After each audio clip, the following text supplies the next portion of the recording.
everyone, welcome back to my booktube channel Lisa in Bookland. This is my February reading wrap up.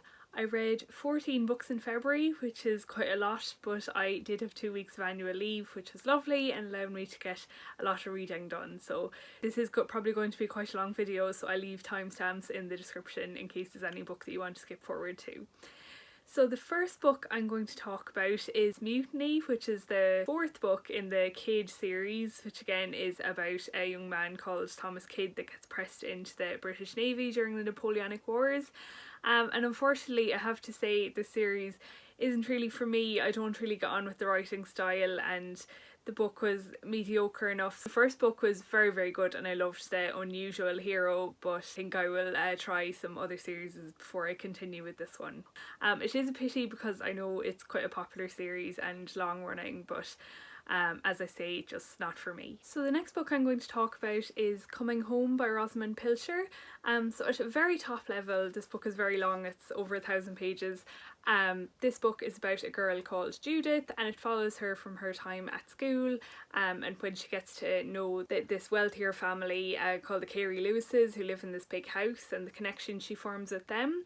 It's also interesting, it deals a lot with Judith's family as her father is on foreign service and she spends very long periods split up from them even when she's young, so the outcomes of that and the impact on the whole family are very interesting to read about. It takes place in the 1930s and into the Second World War.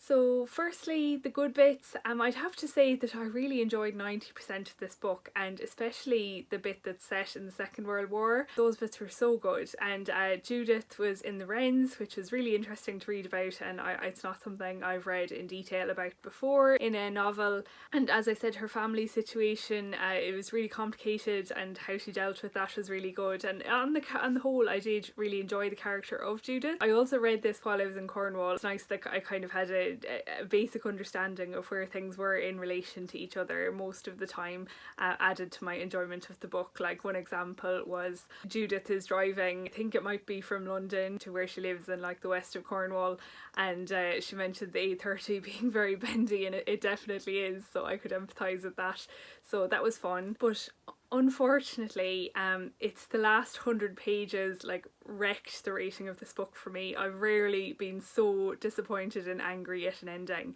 Like I know it's Rosamunde Pilcher and she definitely has her favourite characters, she loves a happy ending. I can forgive those things because I expect them, but this book was just too much, like it was really too much. So without giving away any spoilers, I could see the ending for one of the characters coming in the last 100 pages and I sped read it just in annoyance and I just didn't want it to happen, but it did. It was like, this book is set in the early 20th century but it was released in 1990 and it really upholds values that are out of date. I think out of date for even you know, the period that the book was being written about. Like it's like the war changed nothing for some of these characters and that was just really annoying to read. Everybody will find different things in a book annoying or triggering and this book really just, it hit me hard in the last 100 for what happened to one character in particular and I was really annoyed. So anyways, I won't be getting rid of this book, I will be keeping it. I might just skip the like last 100 or 200 pages because I really did think that Judith's experience of the Second World War and all the characters indeed was really well written and yeah, I would see myself revisiting that again. It's just a pity that the end of the book didn't live up to most of it and I might be giving Rosamunde Pilcher a bit of a break for a while just as a result, but I'm not saying I'll never read her again because I did enjoy her other 2 books on the whole. I would love to hear the opinion of anybody else that's read this book before or what they thought of the ending. So yeah, anyways, moving on. So the next book, and probably the last book I'd say that I didn't really enjoy wholeheartedly, was The French Lieutenant's Woman by Joan Fowles. So I think I just don't really get on with this author. He's probably just a touch too literary for me. This book was published in 1969 but it's set in the Victorian era and there's a lot of kind of references to Victorian literature in it, so if anybody is very interested in Victorian literature they probably would get a lot out of this book. And I think it was maybe the wrong book at the time to be reading, like when I was on holidays. It might be a bit heavy. It's about this character and his fiancée who to go to stay in Lyme Regis, and there's this mysterious woman that they see on the cob initially. She's kind of a bit of a social outcast. She around the town is known to have been involved with this French lieutenant who then went away, and as of course in Victorian times that wasn't very socially acceptable. So I would say I did enjoy the basic plot. It just maybe too many diversions for the time that I was reading it at. I won't be unhauling it because I think I might enjoy it maybe when I was more in the mood for that kind of read. So as I said, these next books I did enjoy them a lot more. So the first one of these that I'm going to talk about is this collection of short stories which is called Cornish Horrors, Tales from the Land's End. And I have to say I enjoyed the vast majority of these stories. Of course, being a short story collection you like some more than others, but it was a really good way to sample loads of authors that I hadn't tried before. Like I hadn't tried any Edgar Allan Poe, which I have to say based on the first story in this collection I don't think I will be reading much more by him unless it is in a collection like this again. I won't be going out of my way to search for him. It's a bit too flowery for me. But there was also Mary Elizabeth Braddon, and I hadn't read any of her before, and I did think I really liked the writing style of that story and the plot. So I will be maybe searching out Lady Audley's Secret later on in the year to read. I also liked the way that the stories were organised in the collection. So they were organised chronologically and they were released between 1838 and 1912, and you could really see the kind of progression of writing, but also progression of kind of the way things were in Cornwall. All the stories were so atmospheric. I'd say that they were more atmospheric than scary. Cornish Horrors, I suppose, is a catchy title, but I wouldn't really have described any of them as like a horror story as such. Maybe one, but most of them were kind of just more creepy. The one thing I would say about this collection, the Mary Elizabeth Braddon story I mentioned was actually missing half of the story. Maybe it was intentional because I'd say the first half was kind of, you know, more in fitting with the theme of the collection, but it wasn't acknowledged, and it'd be very odd for half of a story to be missing without any kind of acknowledgement. It was just a really sudden end, and I was like, God, that's odd. And then I found a review online that pointed it out, and luckily, because it was, you know, it's in the public domain, I could go online and read the rest, but it did kind of put a bit of a damper on that story. On the whole, a very good collection, and I'm glad I picked it up because it definitely does capture the atmosphere of Cornwall, especially like the moors and that, extremely well. This month I also read Jamaica Inn by Daphne du Maurier, which I enjoyed. I didn't like it quite as much as Rebecca, but really Rebecca is so good it's hard to live up to that. The book was published in 1936. I read it on ebook. It follows Mary Yellen, a girl I suppose late teens as far as I remember, maybe early 20s, who has to move in with her aunt and uncle that she doesn't really know at all in this inn that they run, Jamaica Inn. It's, you know, in the middle of the moors. It's very isolated. There's all kinds of sinister events going on, smuggling and worse, and her aunt isn't at all like Mary remembers. She's a shadow of her former self. So yeah, it was a great book, very engaging. Mary is a very interesting character who like isn't cowed by her circumstances at all, and the descriptions of the moors again, they're so great. You can tell that Daphne du Maurier was familiar with the landscape, and I believe she actually wrote some of that book at the real Jamaica Inn, so that was an interesting little tidbit as well. Jamaica Inn is still in existence, and there's a museum to Daphne du Maurier there at Jamaica Inn. Unfortunately I didn't have time to visit, but yeah, it's one I would go back to again. So next is another book from a series, and it is the fourth book in the Charles Hayden series and the last book, and though I believe it was probably unplanned. It didn't seem like a good end of series at all, but it was published in 2014, so it doesn't seem likely that there'll be any more books forthcoming. But that is Until the Sea Shall Give Up Her Dead by Sean Thomas Russell. It was a good book on the whole, but it's hard to leave the characters at such a strange moment, and especially the end. The main character, Charles Hayden, who, if you can't tell from the cover, it's another nautical adventure story set in the Napoleonic Wars. I am still me. You leave him at a really wretched moment, but as I said, I don't think it was a planned end, and it's a pity that this series didn't have more books, because it is really well written.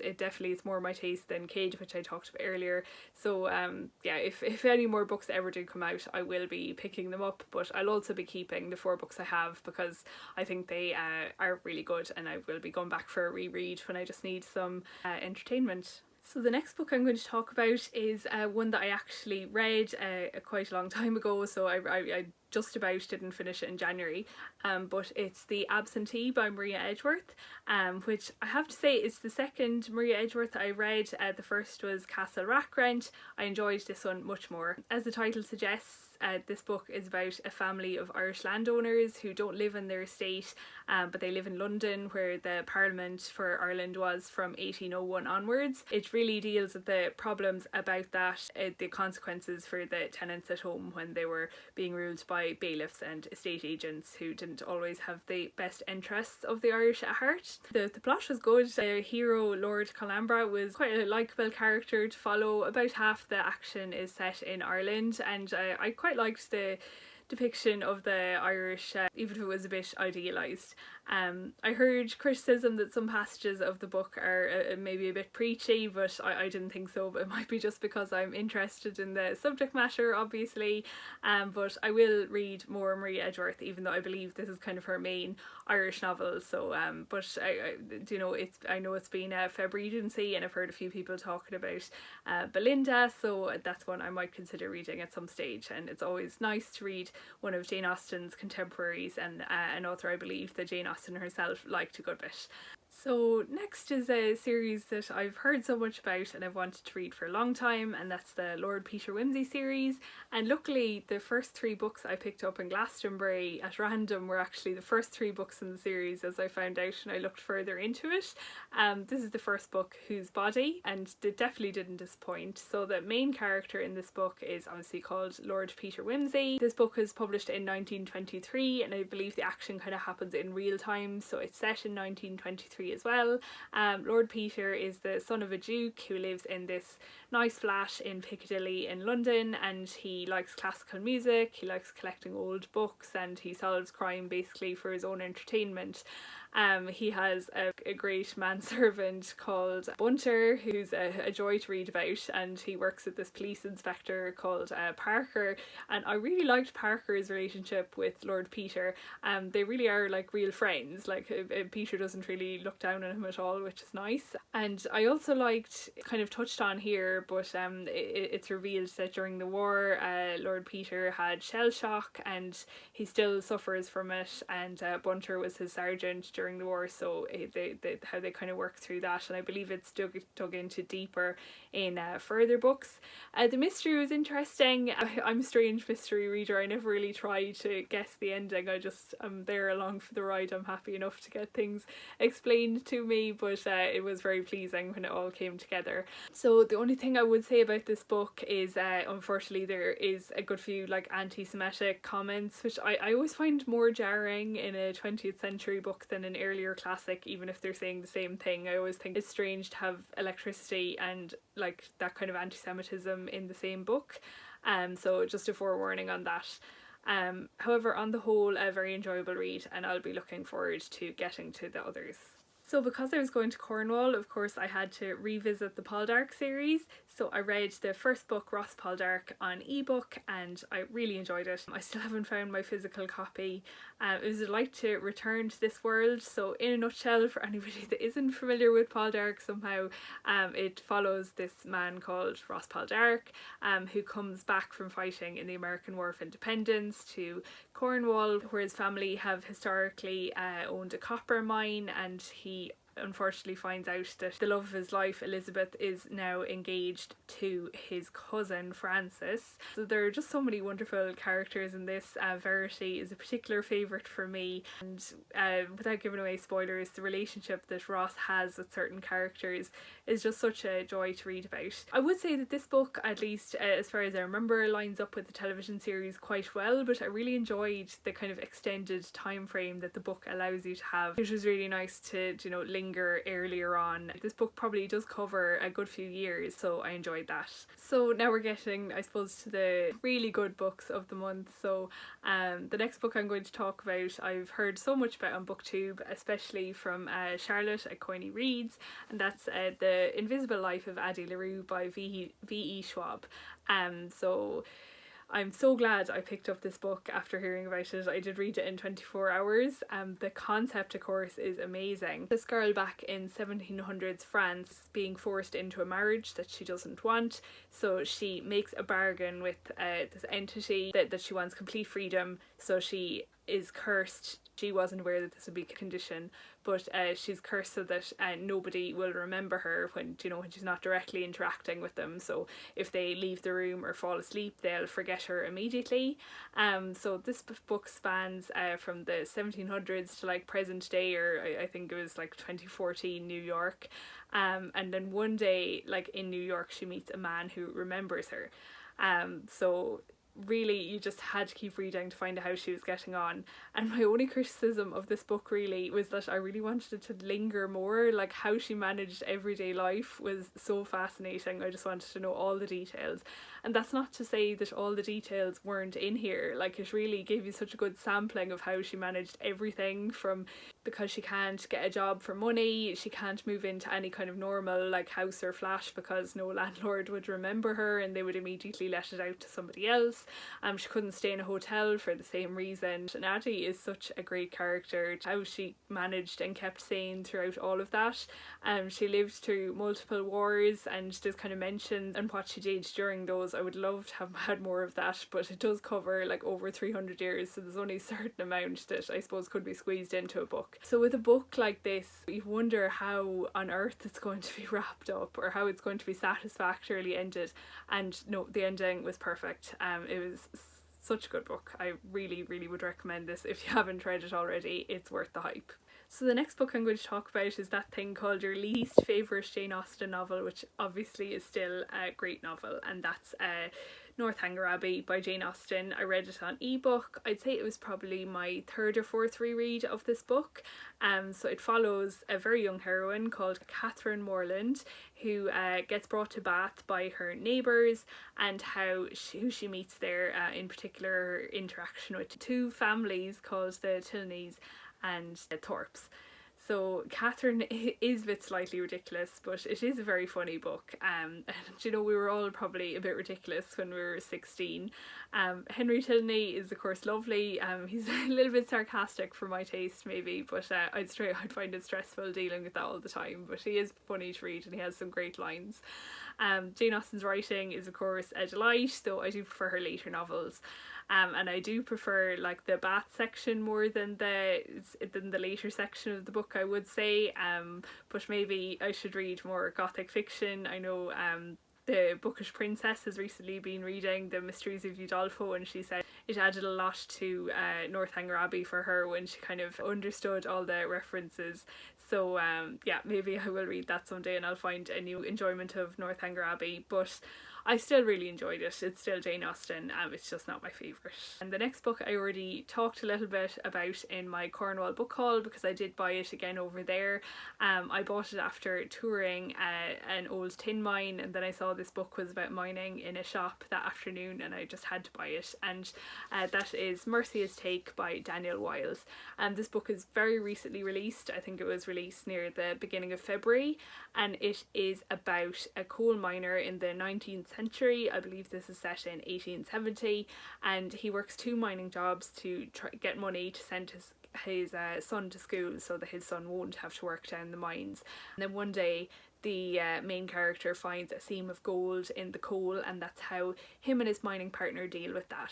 What I loved about this book was that it could have been so much longer. Like, it's such a short little book and it covers everything so well and it packs such a punch, but I mean there's so many things hinted at that were not explained. But I don't mean that in a bad way. Like, it just kind of gives tastes of the main character's relationship with his wife, or like his mining partner's history. Like, it just gives you a tantalizing surprising little hint, doesn't explain it, but it still like adds a lot to your understanding of their character. But you know, if everything like that was gone into detail and explained fully, maybe the book wouldn't have been as good. But I guess that's just a masterful writing job by Daniel Wiles.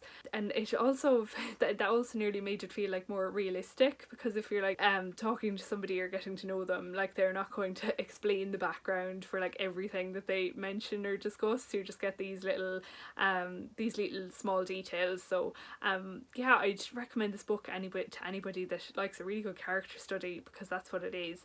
And I believe it's a debut, so I'll definitely be keeping an eye out for more from this author. So the next book, I could say that I read it along with the read along, but that would possibly be a lie, because I did read along with the schedule for the first week and then raced through that second half on a Saturday because it was so good.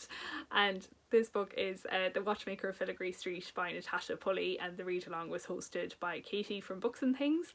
I loved this book. I wouldn't say I enjoyed it as much as The Kingdoms, but that's really an impossible standard. The Kingdoms was more or less written for me. I enjoyed more or less everything in that book, but the Watchmaker is still very, very good, and I do love Natasha Pulley, everything I've read from her so far, which is just the 2 books, but I am confident that I'm going to love everything.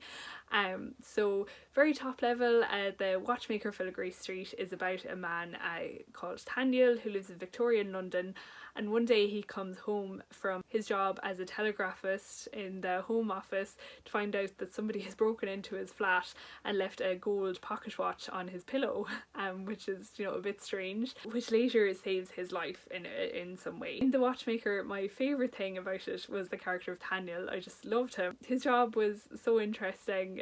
He really liked tea, which is, you know, obviously a point in his favour.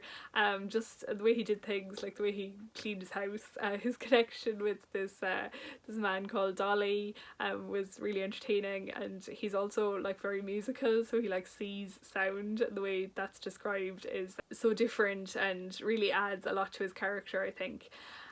So Natasha Pulley's randomness was just at its best again. Like, you know, Katsu was funny, but like she just puts in these strange things that are just, how did you come up with writing that? Like, there's this one character in the book called Grace from a wealthier background, and she's visiting a house sometime, and she notices that there's like empty milk bottles left outside on the doorstep, and she just notices that, and she says to herself, oh, do you know, my servants do that as well at home, and she's wondering to herself why, and she's like, just that's a very unusual and inefficient way of collecting rainwater. And like that has nothing to do with the rest of the book. I guess it just made in there, but still was such a laugh out loud moment for me, and I suppose did tell you a lot about Grace, which is you know, that was just so fun. Of course, the Watchmaker himself was great. His backstory obviously was very interesting and added a lot to the setting. The plot really kept you reading, and I loved this kind of a sequence at the end without giving anything away that was really exciting to read. I loved the ending as well. Like, you know, it tied up things perfectly, and especially there was an ending for one of the characters who wasn't even a main character, but it just made me squee. I loved that ending. So there's also a storyline that's set with Grace, who goes to a ladies' college in Oxford, and one of my regrets about this novel is I'd love to have seen more about that. So there must be another more specific novel about ladies' colleges in Victorian Oxford. Leave any recommendations in the comments if you know of any. I'd love to have known more about her kind of day-to-day life and how she fit in with the college there. So there's like things come back and you're like, oh, is that a plot hole or did I just miss something? So I definitely will be rereading it, and I know there's 2 sequels to this as well, so I'm not sure when I'll read those, but I'll be excited to do it. Part of me feels like I should keep them for a little treat. So yeah, no, The Watchmaker, I'm so glad to have read this book. Natasha Pulley is a fabulous author. So my favourite book of the month was the ever reliable Persuasion by Jane Austen. This is one of my favourite books of all time. It's probably my 6th or 7th reread of this, and I just love it more every time. There's always something new there. Persuasion is of course the story of Anne Elliot, who at the age of 19 reneged on her engagement to Captain Frederick Wentworth, and then years later they meet again. So it was interesting to read this in the same month as Northanger Abbey because, you know, Northanger Abbey was the first book that Jane Austen wrote and Persuasion was the last book, and they actually were published together in first publication, as they're a bit smaller than her other books. I'd say that Persuasion is like more serious on the whole with Northanger Abbey, but at the same time I think I laugh more at Persuasion than I do in any of Jane Austen's other books, and I think it's just because I love the characters so much. But there's also some like really genuinely funny characters in this. And in my opinion, the best side characters in all of Jane Austen are in Persuasion. Like, I won't hear anything against the Crofts. They are amazing and they're the best part of every scene that they're in. Like especially Admiral Croft, he's so funny. Like one of my favourite scenes is when he's bringing Anne around Bath and just, she's trying to get him to tell her something and he's just getting distracted by everything. And yeah, no, it's just, I love the Crofts. And yeah, Mary and Charles, so they have such an interesting relationship when you really pay attention. They do seem to have an affection for each other, and indeed have like an appreciation more for like the whole Musgrove family, and they really do treasure Anne, which of course makes me love them because I love Anne. So before this reread as well, I watched a Book Olive's video on Persuasion, and she kind of focused on the impact of a mother's death on daughters, and obviously the three daughters in this are Elizabeth, Mary and Anne, and how the mother's death when they were at different ages affected them all differently, and it really made me view Mary especially in a different way. So I'd really highly recommend that video and I'll link it down below. Like every time you read a Jane Austen, you get like different details that stand out. So one random thing that stood out to me this time was Charles's opinion of his new brother-in-law, which made me laugh. But the main thing this time for me was I really paid attention to Captain Wentworth and Anne's characterization, and you know, sometimes unavoidably adaptations kind of stick in your mind quite a lot, and I think that especially Captain Wentworth, and as well to a certain extent, but especially Captain Wentworth, they haven't been got right in the adaptations yet. Like Captain Wentworth does be kind of portrayed as quite reserved which is an easy mistake to make when he has so little directly quoted speech, but in the text really he's quite outgoing. He's described as charming, confident, open, and that would fit in really well with his career as a naval captain, you know, where he'd be well used to dominating tables and commanding men. So yeah, it's much more realistic, but it also kind of throws new light on Anne and his relationship. Like one of the things that Anne misses in another character is like these outbursts of feeling, which Captain Wentworth is prone to, and we see several of those you know, during the novel.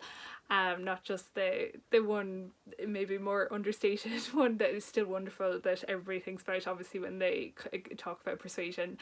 But yeah, so maybe the Netflix adaptation, which is due this year, will get it right, but I have to say I don't hold much hope. Like Anne is well able to speak her mind when she wants to come to it, but the how it's described apparently, or how Anne is described in the Netflix adaptation, is an unconforming woman with modern sensibilities. So I don't know if that's really Anne, but I'll still watch it. And you know, like you can always watch. I'm quite good at watching something and then forgetting about it or just enjoying it for its own merits.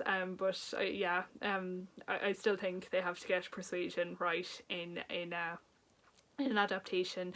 I can put up with like, you know, disparities in like costuming or anything like that as long as they get the spirit of the book.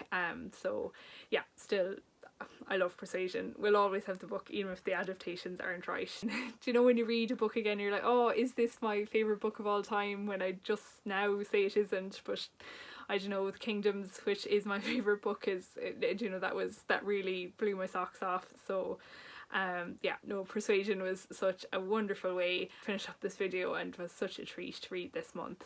So that's it. That's the 14 books I read in February. Please let me know if you have read any of these books and what you think of them, and we can talk about them in the comments. So yeah, thank you for watching, and I'll see you next Thursday for my next video.